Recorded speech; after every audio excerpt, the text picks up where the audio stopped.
I was wondering if I could get a volunteer who is good at balancing, good at staying in control of themselves, even on one leg. Up you come then, Edward. I was wondering if you can stand with one foot on the floor, choose your strongest foot, and can you lean forward and send your back foot back and your upper body forward, like that? What's that called again, Annika? What's that pose? Warrior 3. This is called Warrior 3. Oh. Can you pick up that cup while you're doing that? Okay. Oh, well, we don't even need to. I was going to test how far you could go. Thank you very much, Edward. That's a brilliant illustration. I wanted to see how far Edward could stretch before he lost control. And today we're thinking about control. The first thing I want us to see from Esther 1 is that it looks like earthly powers are in control. It looks like earthly powers are in control. So have a look at verse 1. That's where we meet King Xerxes. And some translations give him his Hebrew name, which is Ahasuerus, which in Hebrew sounds a little bit like headache. So King Headache, he is the most powerful man in the whole world by far. Have a look at verse 1. See where he rules over. He rules over 127 provinces, stretching from India to Kush. Verse 2, where is he? He's sitting on his throne. He's reigning. He's in Susa, which is a palace that was so amazing that in a century later, when Alexander the Great went there, he was bowled over by it. Verse 3, when is this? Can you see when it is? It's the 3rd year of his reign, which other sources tell us is 483 BC. What's he doing? Well, he's throwing a massive banquet. It's the first banquet of several banquets in the book of Esther, and all of the nobles, all of the officials, all of the military leaders, all of the princes, and all of the nobles are there. And verse 4, have a look at verse 4. Why is he throwing this banquet? It's all for display. Verse 4, for a full 180 days, he displayed the vast wealth of his kingdom and the splendor and the glory of his majesty. It's all for display. Historians think that around this time, Xerxes was planning a military campaign to conquer Greece. And so this banquet, with all his nobles and military leaders, is to display his wealth and glory, and is designed to impress and to overawe and probably a little bit to intimidate as well. And so in verse 5, have a look at verse 5, as if 180 days of banqueting wasn't enough, Xerxes throws a second banquet for a whole week, and the descriptions of his palace are extensive. Look at verse 6 and follow me along as I go. There's linen. Can you see that? There's silver, there's gold. Do you see there's marble, mosaic, pearl, costly stones, wine? Only 3 buildings are described like this in the Bible. There's the tabernacle of God, there's the temple of God, and there's the palace of Xerxes. And Xerxes is oh so generous, isn't he? Look at verse 7. The royal wine was abundant. That means there's loads of it. And it's in keeping with the king's liberality. And in verse 8, by the king's command, each guest was allowed to drink with no restrictions. The stewards were instructed to serve each man what he wished, so you could drink as much wine as you like. Behold Xerxes. He sits on the throne.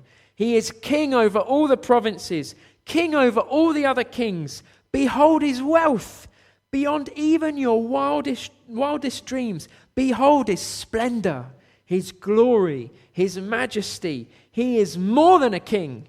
He is like a god. And all that he has, in keeping with his liberality and generosity, he wants to share with you. But what does Xerxes want you to do? Well, he wants your loyalty. He wants you to buy in. He wants your vote. He wants you to buy his products. He wants you to embrace his culture. Or in other words, he wants you to worship him. Worship me, says Xerxes. He doesn't say it outright with words, but his actions say it. He says, worship me and I will give you prosperity. Now, Xerxes is not the original author of those words. He doesn't know it, but Xerxes is quoting somebody else. In Matthew 4, verse 9, let's go on to the next slide. Sorry, I think I forgot a highlight flow. Matthew 4, verse 9, we read this. The devil took Jesus to a very high mountain and showed him all the kingdoms of the world and their splendor. All this I will give to you, the devil said, if you will bow down and worship me. I wonder if you ever quote the devil like Xerxes does. Maybe not with your words. Maybe you don't say to your friends, I want you to worship me. That would be kind of weird. But maybe we do in our actions. Xerxes displays what he has to offer in order to win loyalty.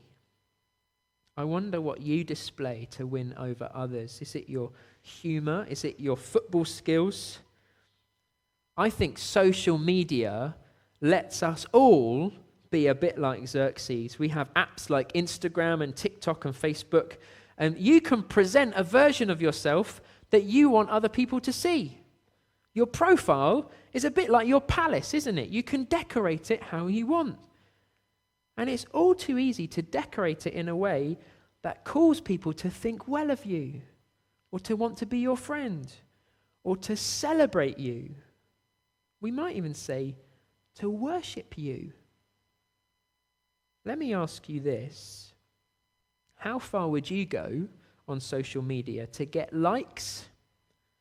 Would you show more skin? Would you tell meaner jokes? Would you outrage louder about the latest political movement? We're all capable of using those things just to get likes and attention for ourselves. Xerxes, he's got money and power. So he uses his money and his power to get people to buy in. And whether we have that kind of wealth or power or not, we all find plenty of ways of masquerading as little gods, putting on a mask as if we're a god, ready to be worshipped by people around us. We want to look like we're in control. But just like Xerxes, we delude ourselves when we think like that. So Xerxes, he says, worship me and I will give you prosperity. How many people have said yes to that offer? It's so tempting to buy in, isn't it? It's so easy to give loyalty to someone with control. It's so difficult to say no to someone with power. Now, there are a number of God's people living at this time in the town Susa. Next time we look at Esther, we'll meet some of them in a bit more detail. But they're there because many years before, the Babylonians had come to Israel, they'd marched in, they'd kidnapped the Israelites, and they'd taken them away to Babylon. And the Babylonians had taken away the Israelite king. All of God's promises in the Old Testament that he would establish a kingly line who would reign forever is scuppered by the Babylonians. They get rid of the king. And then the Persians take over the Babylonians. And so these Israelites find themselves in Persia at the mercy of Persian King Xerxes. I wonder if you can imagine how they feel, seeking to live for God and his kingdom while living in a pagan culture, with leaders who seek their own kingdom, not God's kingdom. Can you imagine that? Some days I don't think it takes that much imagination, actually. But the second thing we see in this passage is just as much of a comfort and a challenge to us as it would have been to those Israelites in Persia. So first we saw that it looks like earthly powers are in control, but now we see that earthly powers are not in control. Earthly powers are not in control. Some of you might know that I've got a slightly dodgy back, and one thing that has really helped it is practicing Pilates. So I regularly follow videos on YouTube. One thing I've learned, I've shared with you already this evening using Edward, if you stretch too far, you'll lose your balance. And Edward did just that. He stretched too far and he lost his balance. It would happen to any of us. In verse 10, look at verse 10. King Xerxes loses his balance. And it's not because he's high in spirits from all the alcohol. He commands his servants, verse 11, to bring him Queen Vashti. He wants her decorated in her royal crown. He wants to display her beauty to the people and nobles, for she was lovely to look at. Xerxes is a man who uses people, isn't he? And here he uses Vashti as his trophy wife. He treats her like some more property that he can wheel out for everybody to gawk at, like she's just another one of his mosaics. And it's sad, but it's true, that when we worship ourselves, everybody else becomes an object to be used. Now, that's not a sin exclusive to only men's hearts. Women, you are no less sinners. But it is sadly all too often that men find ways to feel like they're worshipped by using women. Tim Chester wrote this really helpful book. We've got some copies of this if anyone wants to take one away. He writes this. He explains that underlying pornography use is a desire to be worshipped. And he writes, I think the word, oh yes, thanks Flo. He writes this: when you view porn, you can move from image to image, and each woman is there for you, offering herself to you. You can choose between them. Not only are you adored, but you have sovereign power. He then goes on to quote Tyrone, who's somebody that struggled with addiction to pornography. And Tyrone says, "Porn gives me power. I can choose the body of my partner. I can find something in which they will do anything I can think of. It's really the worship of myself, trying to convince myself that I'm powerful and I'm irresistible." Might be a great question for us to ask Helen Thorne in a couple of weeks when she comes to speak about domestic abuse. How much of that is driven by self-worship and a need to be in control or to feel in control? But let's recognize that in every marriage and every relationship, the little manipulations, the little ways we take advantage, it's so often because we love the idea of having control over other people and over our world. But we are not in control, are we, Edward? And when we stretch too far, what happens? We fall over, we lose our balance. Verses 10 and 11, Xerxes stretches too far. And in verse 12, he loses his balance. Have a look at him falling over. Everything comes crashing down when Vashti says no. And it's kind of amazing. One word, 2 letters, no. And the whole facade, all the display of control and power and glory and splendor, it pops like a bubble. The mightiest man in the world, he's king over 127 provinces. He's sitting on his royal throne. He's displaying his glory as he tries to conquer more hearts and more territories. And yet, and I put it like this to poke fun at his way of thinking, and yet he can't even conquer the will of his wife. The verses that follow after Vashti says no are a mad panic. Verse 12, look at verse 12. King Xerxes becomes furious and he burns with anger. That's so typical when we think we're in control and something happens that we didn't plan for. We like to pretend we're in charge and we get angry when we're reminded that we're not. Some people turn their anger inwards. It can look a lot like depression. Xerxes turns his outwards. It's explosive outward anger. And in verse 13, he begins to scrabble around a bit like Basil Fawlty.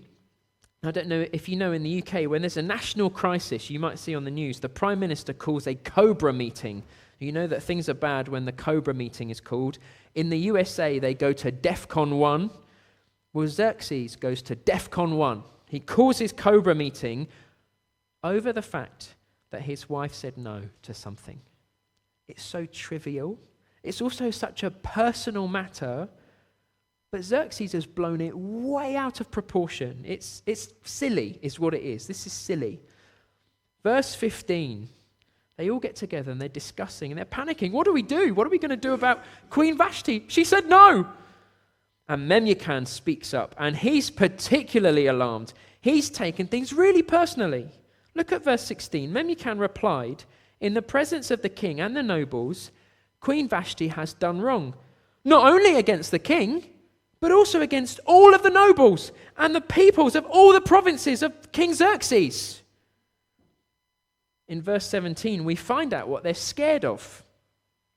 They're scared that women across the land will hear that Vashti said no, and they'll despise their husbands. Just look at the end of verse 18. There will be no end of disrespect and discord. These are the most powerful men in the world, and yet they're not in control at all. They are incredibly insecure. They're scared of not having control. They're scared of losing the illusion of control. So in verse 19, they come up with a plan. What's the best plan these powerful men can come up with? Let's see. I tell you what, their plan is wonderfully stupid. So first of all, they make a law which cannot be repealed, as if they can really control the rest of the whole of history. This law bans get this. This law bans Vashti from ever entering the king's presence. That's exactly what she didn't want to do in the first place. Great job. Well done, guys. Really good. Verse 20 gets even sillier. In 2003, a photographer was working on a project and he uploaded photos of coastal erosion, just like this one, to his website. And part of the coast he photographed belonged to Barbara Streisand. That's her house in the middle. Don't look at it. She's a famous singer and an actress. It belongs to her. She was so worried that people would use this photo to spy on her that she sued the photographer. Before the lawsuit, the photo had been downloaded 6 times. Just 6 times. Presumably by people interested in coastal erosion. After the lawsuit, which of course, because she's famous, drew loads of media attention, 420,000 people downloaded this photo. One journalist said this. He said, how long is it going to take before people realize that the simple act of trying to repress something they don't like is likely to make it so that something most people would never see is now seen by many more people? And he called it the Streisand effect, after a Barbara Streisand. Have a look at verse 20. Because these men are scared that the women of the land will find out about Vashti's no and immediately start revolting against their husbands, they proclaim it throughout the whole kingdom. They proclaim it to everybody. It's ridiculous. King Xerxes is just like Barbara Streisand, and I bet that's a sentence you didn't expect to hear. And then verse 20, they command that all women must respect their husbands. It's in verse 22 as well. Every man should be ruler over his own household, as if commanding something could ever bring about real respect. It's farcical. It's a joke. But look at verse 21. Look at verse 21. They are pleased with this advice. They think it's good. They think it's great. They pat themselves on the back and congratulate themselves. There's handshakes. Well done, guys. We nearly lost control for a moment there, but we've definitely got it back now. And we leave Xerxes and his men all lovely and happy, and let's be honest, deluded again, like they were at the beginning. We are nearly finished, but can I suggest 3 things that I think this passage means for us today? Number 1, don't be fooled by the illusion of control. The things that look powerful and look in control and impressive and intimidating, they are not as in control as we might like to believe. In fact, they're wobblier than Edward on one leg. And that goes for us as well when we think we're in control. Number 2, don't take earthly power as seriously as it takes itself. Xerxes and his little friends, they want to be taken seriously, but they are a joke, aren't they, in this passage? They're silly. Psalm 2 is a great psalm to remember if we begin to take our power too seriously. Look at verse 4 of Psalm 2 on the screen. The one enthroned in heaven, that's the real throne, isn't it? The one enthroned in heaven laughs. The Lord scoffs at people like Xerxes. And we can scoff too. I think Esther is a great story to read if you want to scoff at silly people playing powerful like Xerxes. But we can't miss the challenge to all of us that we too should not play at being powerful either, because we're not in control. Number 3, remember who is in control.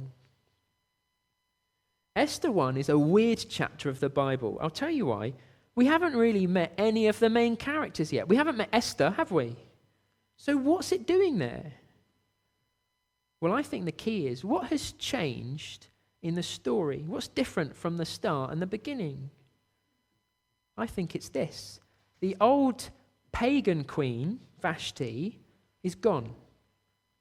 And Xerxes, in verse 19, what's he doing? He's looking for a better queen.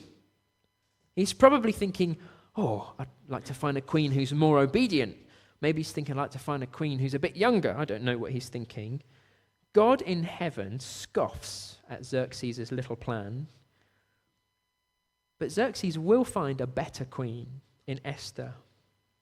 She's not better for him per se. She's not better for the reasons that he's thinking. She's better for God's people. They've been forced to live under a pagan king, so God gives them an Israelite queen. In Esther, God gives his people a better queen than Vashti. Psalm 2 verse 6, it's on the screen. God says, I have installed my king. God has installed his king, Jesus, on an eternal throne. Jesus is the King of kings. In Jesus, God has given us a far better king than impotent little Xerxes.